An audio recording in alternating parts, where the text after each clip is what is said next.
ಭಾಳಷ್ಟು ಕೇಳಿಸ್ತೈತಿಲ್ಲಪ್ಪ.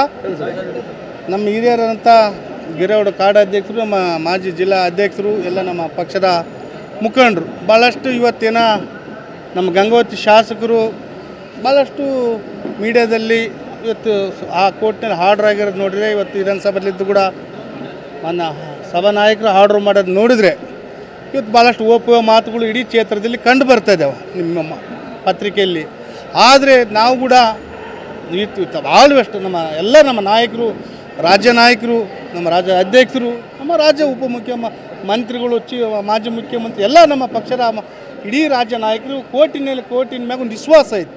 ಇವತ್ತೇನು CBI ಕೋರ್ಟ್ನಲ್ಲಿ ಅವ್ರಿಗೆ ಆರ್ಡ್ರ್ ಆಗಿರೋದಂದರೆ ಇವತ್ತು ಹೈಕೋರ್ಟ್ನಲ್ಲಿ ಕೂಡ ಅವ್ರಿಗೊಂದು ಸ್ಟೇ ಸಿಗಿತ್ತು ಅಂಥ ಒಂದು ವಿಶ್ವಾಸ ನಮ್ಮ ನಾಯಕರಿಗೈತಿ, ನಮಗೈತಿ. 16 ಕೇಸಿಂತ ನೋಡಿದಂಥ ಹಿಂದಿಲ್ದಿಂದ ನೋಡಿದಂಥ ಸಂದರ್ಭದಲ್ಲಿ ಕೂಡ ನ್ಯಾಯ ಕೋರ್ಟು ಅವರಿಗೆ ಸಿಕ್ಕಂಥ ದಿನಗಳಿದೀವಿ. ಅದೇ ನಂಬಿಕೆ ವಿಶ್ವಾಸ ಆಂಜನೇಯನ ಮ್ಯಾಗ ಕೂಡ ಒಂದು ವಿಶ್ವಾಸ ಇಟ್ಟು ನಾವು ಈ ನ್ಯಾಯ ಈ ಕ್ಷೇತ್ರ ಶಾಸಕರು ಸಿಗ್ತೈತಿ.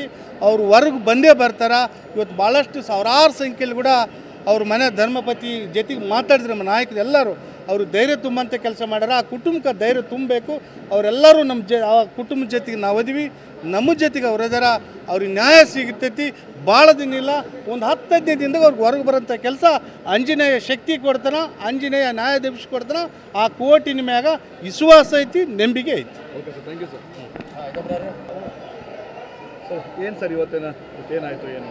ಇವತ್ತು ನಮ್ಮ ಜನಾರ್ದನ್ ರೆಡ್ಡಿ ಅಭಿಮಾನಿ ಬಳಗ ಮತ್ತು BJP ಕಾರ್ಯಕರ್ತರು ಎಲ್ಲರೂ ಸೇರಿ ಮಾನ್ಯ ಜನಾರ್ದನ್ ರೆಡ್ಡಿ ಅವರ ಕುಟುಂಬಕ್ಕೆ ಮತ್ತು ಅವರ ಧರ್ಮಪತ್ನಿ ನಮ್ಮ ನಾಯಕಿಯಾದಂಥ ಶ್ರೀ ಅರುಣಾಲಕ್ಷ್ಮಿ ಮೇಡಮ್ ಅವ್ರ ಜೊತೆಗೆ ಅವರ ಸಂಭಾವನೆ ಮತ್ತು ಅವ್ರ ಜೊತೆಗೆ ಮಾತುಕತೆ ಮತ್ತು ಕಾರ್ಯಕರ್ತರ ಜೊತೆ ಅವರು ಕೂಡ ನಾವು ಎಲ್ಲರೂ ಅವ್ರ ಜೊತೆಗೆ ಇದ್ದೀವಿ. ನಮಗೆ ನ್ಯಾಯದ ಮೇಲೆ ವಿಶ್ವಾಸ ಇದೆ.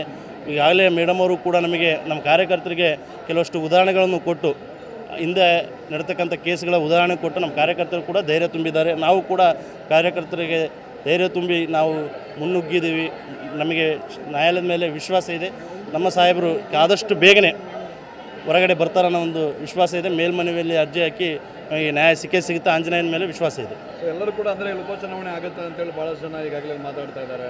ಈಗ ವಿರೋಧ ಪಕ್ಷದವರು ಈಗ ಆಲ್ರೆಡಿ ಕಾಂಗ್ರೆಸ್ ಸರ್ಕಾರದಲ್ಲಿ ಇದೇ ಹೋದ ವರ್ಷದಲ್ಲೇ ಸತೀಶ್ ಅವ್ರದ್ದು ಆಗಿತ್ತು. ಆಗ ಅವ್ರನ್ನ ಅನರ್ಹ ಮಾಡಲಿಲ್ಲ ಇಮಿಡಿಯೇಟ್ಲಾಗಿ.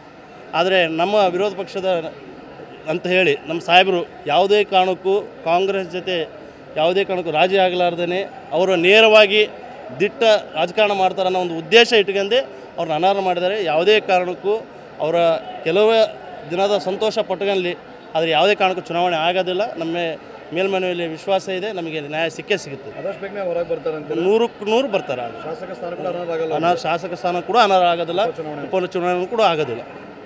ಧನ್ಯವಾದ. Thank you sir. Thank you.